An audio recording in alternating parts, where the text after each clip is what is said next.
deal with the Sacred Shields. So I think it'll be pretty strong, and I think that we're going to see this Warlock, maybe struggling a little bit as Destro against this kind of a team. I'm assuming he's Destro at least. It's possible that he could have changed things up in one Affliction, but we haven't seen that so far. I know he is Destro. He's going for the Immolate. Yeah, it's indeed going to be Destruction, and I mean, even though maybe UA would be good for to kind of counter the Dispels, I think that they kind of needed the Deathlock burst to be able to win here. Yeah, I agree. I definitely agree that it is what they have to do, but at the same time, it's a good choice that the Paladin's coming out here. We see that some damage is put into this Warlock, and I don't really want to say that name that much, but anyway, he's out in the middle here. He's going to be taking some damage. We see that Jpeg, AZK, and Tiki Best are under a little bit of pressure here, as well as AZK down about 60% HP. He's actually going to get Death Coiled. He does have Sacred Cleansing up, though, and he is going to be able to get back behind the pillar and should be able to be topped here by Tiki Best. Yeah, Gleen is actually putting into a full frame. That Fear Path is quite nasty. Netherix is actually going to have to move through Jpeg to get to Gleen, but I think Gleen's just going to be able to disengage out of the situation here. But there's a Shadow Fury coming in though, and there's a Shadow Fury from Gleen's team as well, to stop that damage. ACK down to 40% as well, so a lot of 100 damage going on right now. Raper actually having to pop his Feldom. I'm not sure if that pet actually died or if he just Feldom for... The pet must have died. I didn't even see it die, but ACK still under some pressure. I'm just about to fall off though, so he's going to get picked up, and there's a plea coming up from Tiki Best. Yeah, interesting that AZK is playing Night Elf to me as well.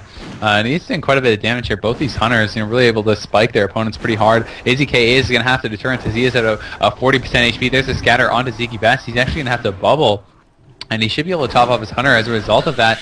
But still, he's down so low at 20% HP. He's going to have to bop while he's still in the bubble. He's not really getting any casted heals off, so he's coming out of the bubble, and his Hunter is still relatively low, or at least was until that very last second. There's another trap. It's going to be eaten by Jpeg. It's going to have to be trinketed. We see that Raper was pretty low. He's at about 60%. He has to tap here, so NetherX has a lot of work to do as he is stuck in that Hodge. There's a coil coming onto him as well, and there's a pin from the crab. So just going to keep tunneling damage into him, having pop Demon Skin and Hellstone there to keep himself alive, and it seems like it's going to work because full dots are out from NetherX right now. There's a full trap going to Siki, and with a Hunter's Mark, and the Devourer doesn't get the trap, so he has to trinket to get out of the trap, and ACK is under constant pressure, not dipping too low, but there's just always pressure on him. I feel like they would have been in a pretty good spot, as far as getting him stuck in CC and everything like that. And really, all that's probably going to take is one good CC chain on the Paladin and some big burst on either the Hunter or the Warlock, and they could get a kill. So, they did pretty well, but it did kind of come out on the losing end of that. So, maybe they're just going to change up their strategy a little bit, maybe just try to play a little bit of a cleaner game.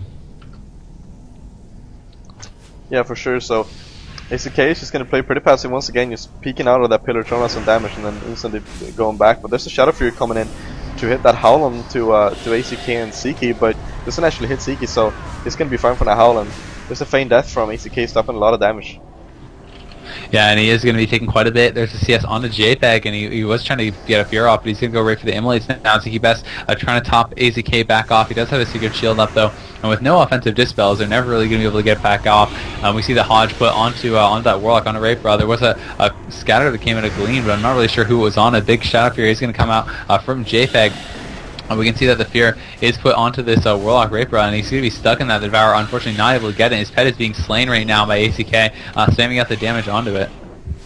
Yep, and ACK is keeping a pretty good position by this pillar. He's going to be able to reduce a lot of damage, but yes, as I say that he moves forward and gets Shadow Fury, but seems like he's still fine. He's keeping that pet next to him, so he can't kill the pet. I think that might be a good decision.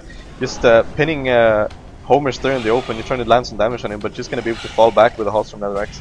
Actually porting to Dallas Arena, it's going to resummon the Felon unless his Felon did fall, so not having to use his Feldom just yet. Yeah, and that's a really good way to do it. You don't want to waste that Feldom needlessly, and Raper will pop back out there trying to get some damage going. You see me taking some fire here from AZK, though. And AZK back in Aspects of the Viper, trying to get some mana back here. We can see Jpeg, it's already tapped back to full mana. Smart to do once the game kind of slows down a little bit, because then you're not going to have to use Life Tap for quite some time when you're actually in the thick of things. But we can see NetherX is kind of just sitting in the back in tree form as he predicted, really not able to get in there for clones at all. And a lot of damage is coming out, onto AZK here. He's dipping down a fair bit, but Tiki Best still has all his cooldowns left.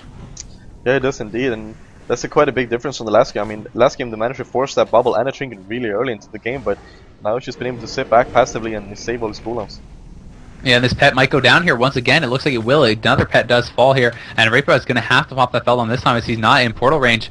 I feel like he really needs to reach off his port on this side of the map because he just does not have one available right now. AZK though taking a ton of damage, and he is going to be forced to deter. It's a nice Shadow Fear on that Chaos Bolt from Jpeg. Going to throw a Fear onto this Warlock Reaper who's Devour once again not getting it. His pet is banished though, and he still has no port man, so he's gonna be in a lot of trouble. He's pinned in the middle. His pet was banished. He's gonna have to go demon skin here, demon armor rather, and I mean he's taking a lot of damage. The coil is put out onto him now. He's kind of coiled back towards the portal, so he can use that now. He's out of 30%, gonna have to port away. 20% though, he just comes back in LOS, and I think that was really the wrong decision. Yeah, and he's taking so much damage, and right before that, when ACK dropped low, it's this very good feign death trap onto Gleen that he had to trinket. But it seems like both teams are gonna try to sort of pull back and maybe get a bit of a reset here. Yeah, it looks like that's exactly what they're gonna do. We can see Ziki Best, is really good on mana, and NetherRex was low on mana, but he's gonna be able to get a big drink here. Actually, just gonna stand up now to that 10k, but probably a good decision because his team was being a little bit defensive. He didn't want to fall too far behind on that damage, and AZK is actually the one taking the most damage right now. Does have the aim shot up on him. Some immolates and everything are put up as well. He's dipping down about half HP. There's a big Shadow Fear onto Ziki Best. The Chaos Bolt does come in. He's gonna have to pop his Hellstone. Yeah, that was a very offensive disengage from Gleen. Actually dropped down to about 20%, but seems like he's going to be able to get picked up, and ACK is taking a lot of damage, so that was definitely worth it. And the crab of ACK is dropping so low, having to mend that pet, and Zeke is going to have to heal it, and there's a Sacred Shield coming onto the pet as well, so they definitely want to keep that pet alive, it seems like, and it is going to stay alive. And Zeke is still actually at 70% health. I mean, seems like he doesn't heal himself. Basically taking so much damage, so stuck in a web in the middle, feign deathing that damage, and suffering so much damage to that feign death. Yeah, he did. And we can see AZK still is very low. He just has never been able to really get top back up, and finally now will be able to, but he does get put into that coil. He's going to have to go into the aspect of Viper, get some mana back here because he is completely tapped. Halitair coming out onto Ziki Best. I think it was devoured there because it was not covered, unfortunately. Gleen taking a lot of damage though, down at below 30% HP, 20% HP, might just get killed here. Killshot comes in, and he is going to fall.